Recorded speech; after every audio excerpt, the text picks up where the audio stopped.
Malah panas-panas ini, dan siang masih panas-panas. Tidur lah.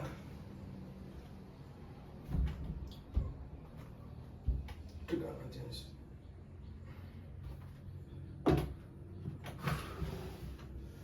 Kenapa nih? Tapi dulu lah.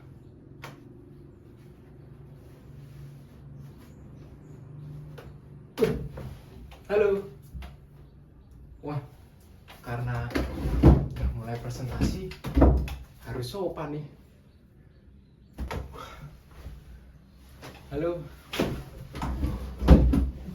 Sebelumnya perkenalkan, aku Dedi Darmawan Nusantara dari jurusan Ilmu Komunikasi kelas E dengan NIM 153-40177. Di sini video ini dibuat untuk tugas dasar-dasar broadcasting, yaitu dengan tema penyiaran publik dan penyiaran swasta, serta peluang dan tantangan yang ada di dalamnya. Ya, jadi kalian tahu nggak perbedaan dari penyiaran publik dan penyiaran swasta? Ya, penyiaran publik dan penyiaran swasta itu ada banyak sekali contohnya. Penyiaran publik itu ada TVRI untuk di TV, dan RRI, Radio Republik Indonesia, itu ada di radio. Itu adalah salah satu penyiaran publik.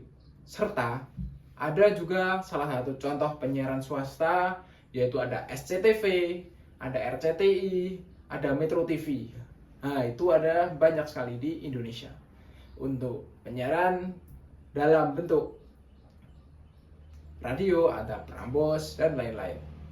Ya, yang namanya penyiaran publik dan penyiaran swasta pasti ada juga tantangannya, pasti juga ada peluangnya. Yang mana tantangannya juga sangat banyak dan peluangnya juga sangat banyak sekali. Yang pertama yaitu adalah penyiaran publik. Penyiaran publik nih pasti mempunyai banyak tantangan. Tantangannya apa aja sih?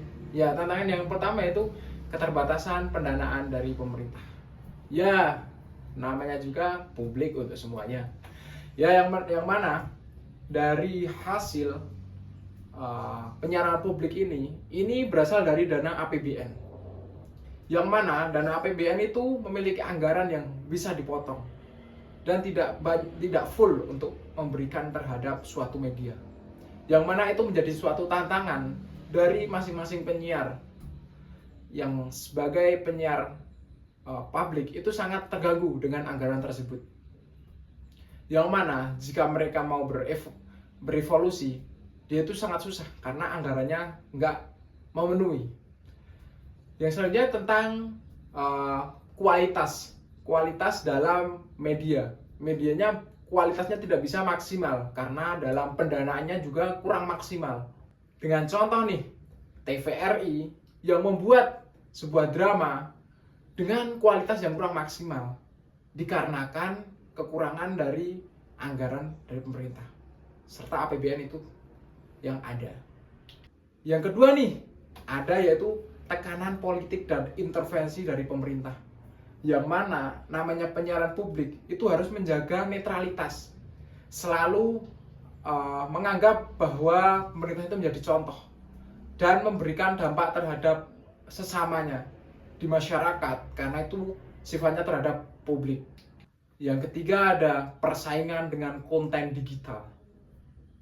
Ya, kita kan sebagai generasi muda ya, kita ini malah lebih suka melihat seperti YouTube, Netflix, video yang enak dilihat daripada penyiaran publik. Kenapa? Karena penyiaran publik itu terlalu kaku dan dengan bahasa yang terlalu formal. Itu menjadi salah satu tantangan. Yang selanjutnya nih, penyiaran publik itu harus memenuhi misi edukasi serta kurang fleksibel dalam humor untuk masyarakat, yang mana itu membuat kebanyakan itu terlalu melihatnya itu sebagai kayak kaku gitu. Serta kalau dilihat dari penyiaran publik itu kurang daya tarik, kita sebagai masyarakat juga kurang tertarik dengan bahasanya, penyampaiannya itu kurang tertarik, yang mana karena media itu termasuk salah satu penyiaran pemerintah, itu dianggap oleh semua orang itu kayak kurang profit dan sangat susah mendapatkan sponsor-sponsor dari brand-brand besar juga. Ya, tapi dari kekurangannya penyiaran publik pasti ada kelebihannya juga, peluangnya juga, kestrategisannya juga, itu juga sangat banyak. Yaitu dengan contoh yaitu kontennya berkualitas dan edukatif.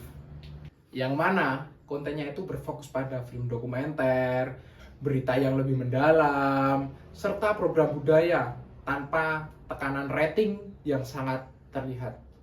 Ya karena ini penyiaran publik, jadinya kita untuk ratingnya nggak terlalu mempermasalahkan. Seperti nih, contohnya adalah BBMC, dikenal sebagai dokumenter alam seperti Planet Earth. Yang selanjutnya nih, peluang yang lebih strategis ada kemitraan dengan platform digital. Yang mana itu kontennya bisa diupload atau lebih strategisnya lewat YouTube, lewat TikTok, itu agar lebih generasi muda itu lebih tertarik dengan konten-konten dari penyiaran publik ini. Serta pemanfaatan dengan 4K, HDR, VR untuk meningkatkan pengalaman menonton. Nah, banyak sekali untuk penyiaran publik itu sudah menggunakan fitur-fitur terbaru yang mana itu tidak membuat bosan dari penontonnya. Yang mana pelayanan publik itu sangat menentukan bagaimana cara berpikir dari masyarakat itu melihat isu-isu terbaru, isu-isu yang sangat ramai dibicarakan, itu sangat dilihatkan di penyiaran publik. Yang itu membuat banyak masyarakat lebih meyakini bahwa penyiaran publik itu lebih netral dan lebih maksimal serta memiliki edukasi yang lebih tinggi. Ya, setelah publik, mari kita kembali ke penyiaran swasta. Penyiaran swasta nih memiliki tantangan yang lebih kompleks lagi juga. Yang pertama yaitu adalah ketergantungan iklan dan rating. Karena penyiaran swasta itu memiliki uang itu dari iklan serta dari rating. Yang mana jika iklannya banyak, maka penyiarannya akan semakin cepat berkembang. Dan serta ratingnya. Ini ratingnya berapa? Ratingnya gimana? Itu juga menentukan bagaimana masyarakat akan menilai penyiaran tersebut itu memiliki edukasi yang baik atau tidak. Yang selanjutnya yaitu ada biaya produksi dan lisensi konten. Biaya produksinya juga nggak murah penyiaran publik itu karena dia berdiri sendiri. Serta lisensi kontennya itu masih bisa dipertanggungjawabkan atau tidak. Yang mana? Serta yang keempat yaitu ada regulasi konten, yaitu tentang sensor dan kewajiban tentang penyiaran lokal. Yang mana lokal tersebut harus memenuhi aturan seperti 60% konten lokal di Indonesia, yang mana itu membatasi kreativitas dari penyiaran swasta tersebut. Sebagai penyiaran swasta memiliki banyak sekali tantangan atau memiliki persaingan global, persaingan negeri itu banyak sekali. Yaitu salah satunya yaitu penyiaran swasta, ada Netflix, ada Disney, dan masih banyak lain. Yang mana dengan banyaknya persaingan tersebut, maka penyiaran swasta harus bisa mencari konten yang lebih menarik agar bisa bersaing dengan banyak penyiaran yang lain atau studio yang lain seperti itu. Ya, sebagai penyiaran swasta pasti juga punya keuntungan dan atau peluang atau kelebihan lah. Yang mana penyiaran swasta itu lebih inovatif. Yang mana inovatifnya itu terhadap hybrid model dalam TV atau digital. Yang mana penyiaran swasta itu sering menggunakan merger dengan platform streaming.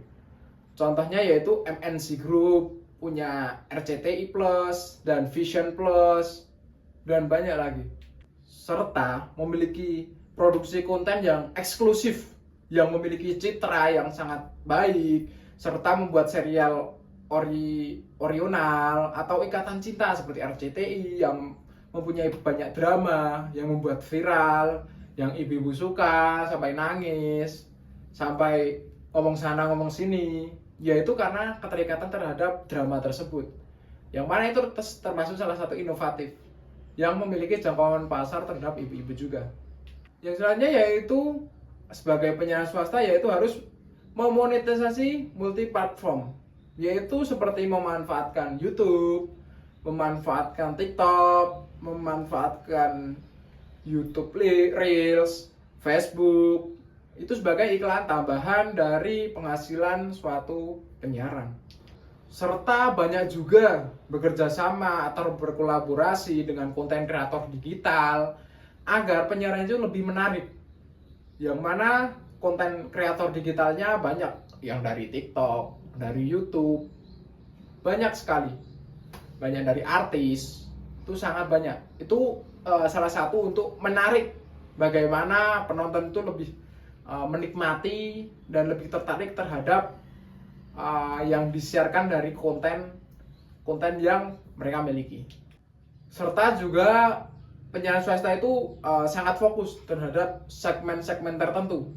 Itu contohnya terhadap anak-anak, terhadap ibu-ibu, terhadap olahraga, terhadap religi. Itu untuk mengurangi persaingan dari tiap-tiap penyiaran. Itu salah satu bagaimana agar penyiaran swasta itu lebih disorot daripada penyiaran yang lain.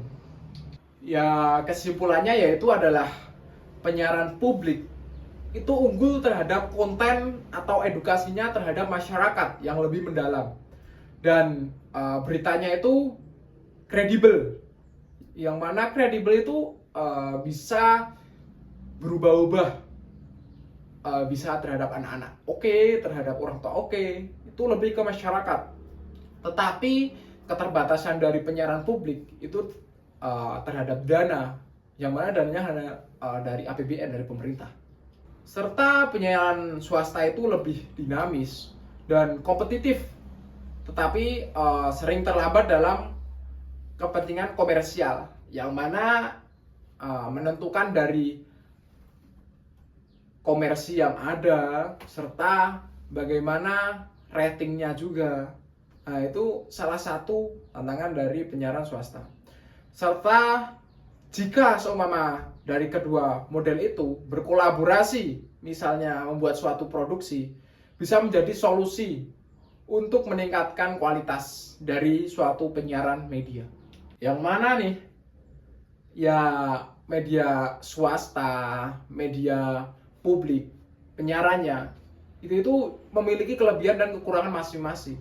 Tapi itu serta ditutupi oleh kelebihan masing-masing penyiaran.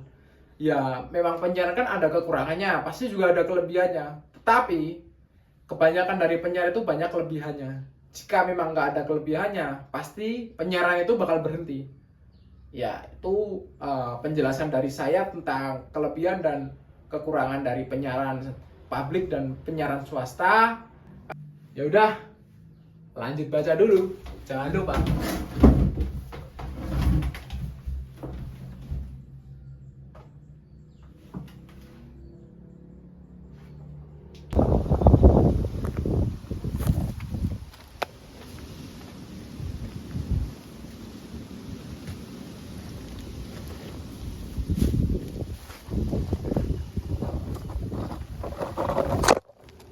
Haji Obrol.